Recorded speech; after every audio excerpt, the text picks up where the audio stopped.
Kawan ketawa memang ramai. Tapi kawan menangis, seorang pun tak ada.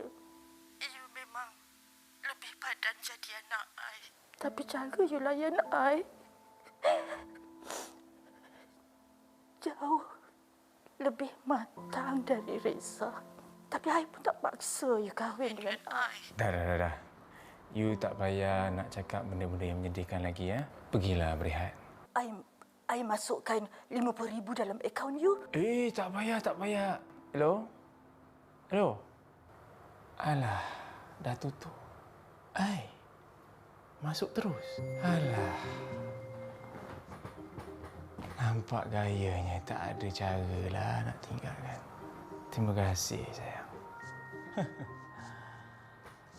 Kalau dah jodoh aku dengan si tua ni.